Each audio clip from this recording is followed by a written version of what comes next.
King Productions presents the BearDown Corner with your host, Sergeant Cornholio. Yo, yo, yo, what is up? I'm Sergeant Cornholio, and this is the BearDown Corner. Welcome back. We are into episode 17, and it's the off season. We made it through the rest of the regular season. It is now officially the beginning of the 2025 NFL football season. I count it as the very next day after the Super Bowl. Super Bowl ends. There it is. 2025 season upon us now. So, into the off season. We got a little bit of a short one today, kind of, sort of. Just a little bit of stories, so not much else to really report on right now. But there is lots coming up. We'll have free agency. There'll be the draft. Lots to go on about. But for today, a little bit of rumor mill around stories and stuff. So here's some stuff to kind of keep an outlook for the upcoming offseason and things happening in today's current NFL. So, recent report came out. The Pittsburgh Steelers might be in talks, possibly, looking into trading for Trevor Lawrence of the Jacksonville Jaguars. Now, in the information I came across and dove into a little bit, it basically stating the reporter came up, Trevor Lawrence, asked him the question, what are your thoughts on maybe joining the Steelers? Trevor Lawrence was caught off guard on it. So that, like, this thing is fresh rumor stuff, okay? His agent's looking into it, but so far, it caught the quarterback off guard. He didn't even know about it. So either things are being started or there could be some legitimacy here. Who knows? I do know that Trevor Lawrence signed a brand new, like, a year or two ago, 5-year, $275 million. Like, he would be a pricey quarterback, but which quarterback isn't these days, right? Pittsburgh might also be looking at some of these other options we're going to talk about coming up because they might want to take that route again. Such as the wonderful Sam Darnold and the possibilities of what's going to happen with him. Because the Vikings, in my opinion, have three choices. You franchise tag him, play him the year, see if he wins against, J.J. McCarthy and camp, done with it. Or you tag him to trade him, get something back for him, right? If you don't do that, you sign him, you think he's your long-term answer, but you already got a quarterback on the roster. You could trade him. You could. Former first-round pick last year, right? That's what caused this whole thing to start with, but you might decide to kick the tires and just let him walk, which if that happens, you're going to have a lot of quarterback-needy teams. The Steelers, for one, right? The Browns. Unfortunately, the Browns are probably looking for more of another veteran minimum special like Pittsburgh got out of Russell Wilson last year. So we'll see where that lands up. You never know. The Steelers could still go back to either Fields or Russell Wilson. Only time will tell. Yeah, that's interconnecting those a little bit there for you. Justin Tucker, here's a story. New allegations, actually more allegations, 7 to be exact, have come out. These massage therapists have come out against Justin Tucker, basically accusing, maybe not along the lines of Deshaun Watson, but pretty damn close. The man is being accused of inappropriate touching while at massage parlors, but he has not been notified that he is not allowed to return to any of the ones that he always visits or anything like that. This is all news to him, apparently. So probably the women were scared to come forth, or could it be, I don't know, misaccusation, group of massage therapists get together? I don't know. Either way, 7's a pretty damn good high number. It'd be a different story if it was 1 or 2. But the fact that you have 7 more coming out against already the one that already came out against you, you might want to lawyer up and get ready for a legal battle, Mr. Tucker, because your inappropriateness is coming to bite you in the ass, apparently. One of the highest accuracy kickers are not in the NFL. It doesn't excuse that kind of behavior. Myles Garrett has openly talked about wanting out of Cleveland. So what's going to happen? Well, the Cleveland Browns have come out, more or less, in their way, and said, no, we're not gonna, grant you your trade request. That's not how this works. But when you have a face of the franchise defensive end literally publicly stating, I want out.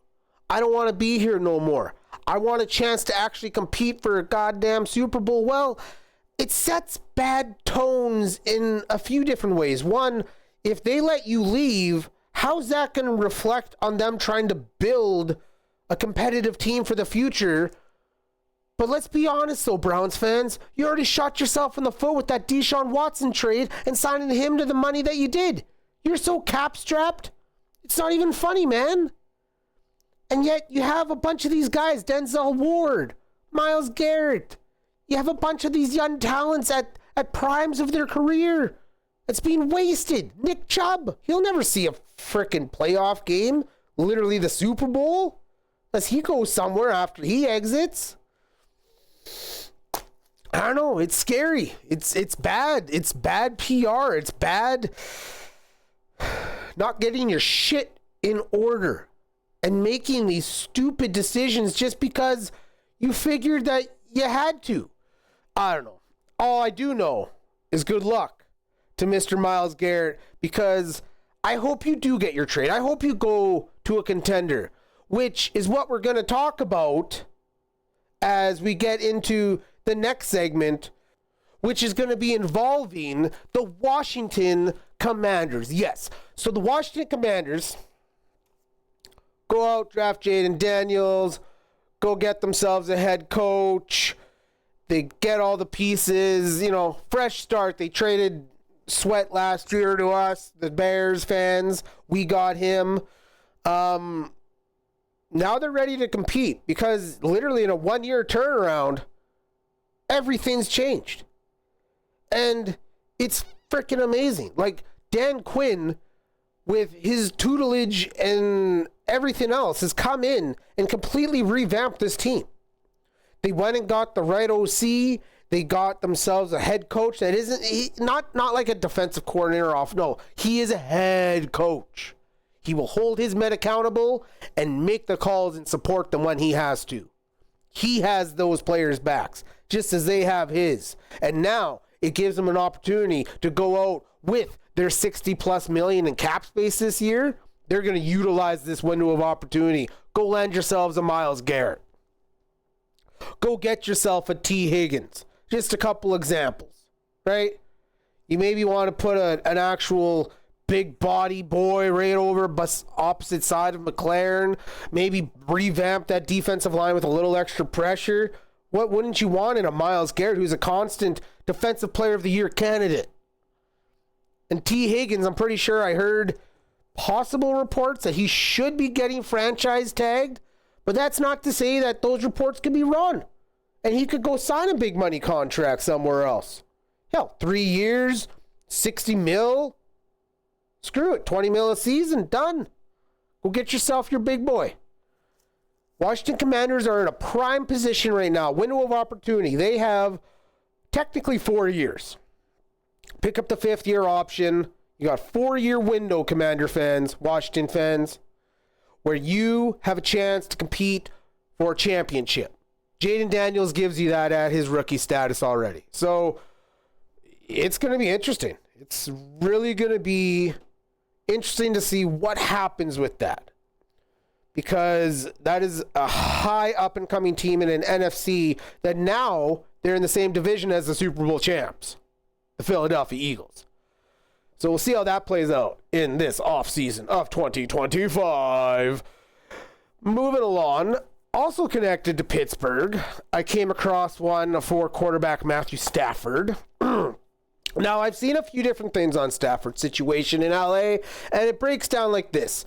He is unsure if he wants to come back and compete. His level and love is still there, but he's just trying to make that final decision. Well, it sounds like the Rams aren't waiting.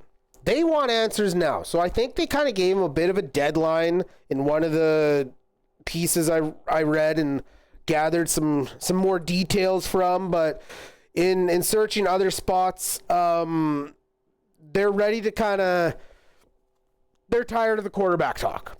like the last few years, it's been the quarterback talk. They would actually rather maybe move in that next direction already. So if they do that, reports around the league are a first rounder for Stafford. Now, is he worth that? Yeah, maybe a second, I would think. Like, you got to be realistic. He carries an almost $30 million cap hit wherever he's going to go. Plus, unless you're in a win-now situation, which maybe the Steelers, just hear me on this. Steelers get Stafford, quarterback solved, at least for a year. Then you go over to the fact that they could technically use another wide receiver. The Rams have already talked about maybe packaging that deal. Kupp's already on his way out. He's already being told he's getting traded. Why not package the two of them and send them out, get some stuff in return, go get your quarterback, whoever you're looking at. Maybe they go sign a Sam Darnold. Right? Same style system coming from Kevin O'Connell. Slides right into LA. Has his wide receiver in Puka Nacua. They got Kyron Williams at running back. Big offensive line, just shoving boys. Defense has already been revamped the last two drafts. They're young. They're hungry. They're ready to make a whole... This is a new Rams team. This won't be your same old Rams team anymore. They're already pushing the accelerator, moving into the future. So, more tidbits from the quarterback market. As Kirk Cousins. What is Atlanta going to do with Kirk Cousins? I wonder. Well, they eat the $27.5 million guaranteed if they cut him. Which, if that happens, maybe the Browns swoop in, sign a quarterback minimum veteran. Maybe the Steelers go solve that issue. But this is all like 1 year fixes, which technically all you need in the NFL. Every year is a reset, right? But what do I know, though? I'm just here talking my love of the game that we love, and that is football. Oh, Sam Darnold. Ooh, here's a good one. Micah Parsons. Yes, Micah Parsons is grumbling. He wants his new contract, but there's problems with that.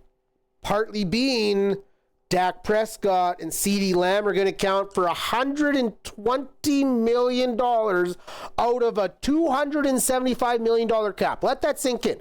You have almost, pretty much 40%, give or take, somewhere in that area, of your cap committed to two players.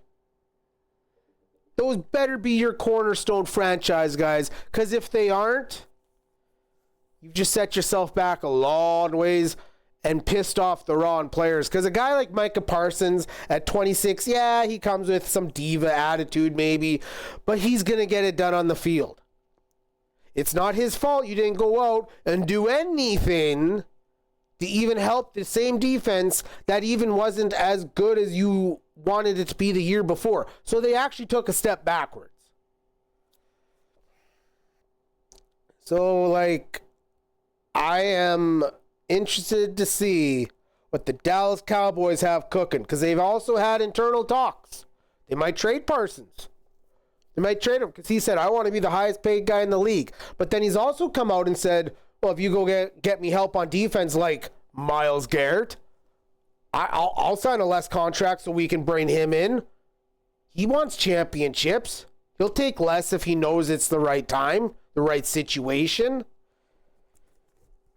Shit just brewing and developing in each of these organizations with players that either need to get paid because they're showing what their abilities are, whether they're a former first-round pick, undrafted free agent, or some mid-round pick. It doesn't matter. You're on an NFL team. If you've proven your worth, yeah, okay, pay the guy. Now, do I think what these guys are getting paid, the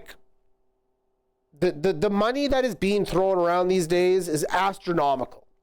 So I don't condone the fact that, yeah, you got guys like them making $60 million a year for a quarterback. I get it. Beat down. They're super athletes, and everything else connected to it breaks down from what the NFL makes and what they pay their players.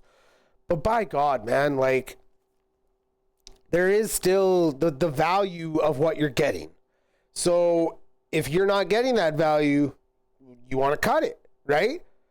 But when you can get that value at cheap, you want to keep it as long as you can.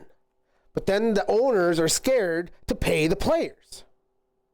So it's an ever revolving door. It's a merry-go-round. And you know what? They can keep their merry-go-round.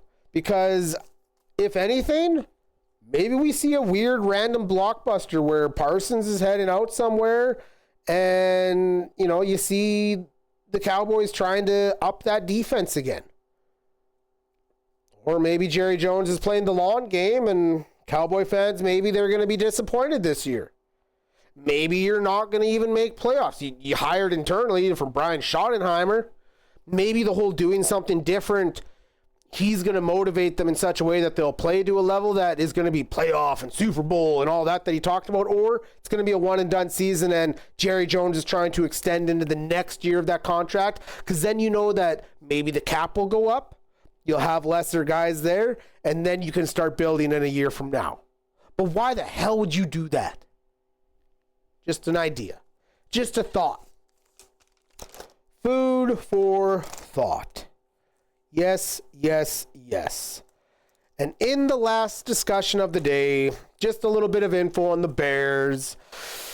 There has been possible reports, again, all circumstantial stuff, just coming across, you know, stories and stuff I like to share with y'all.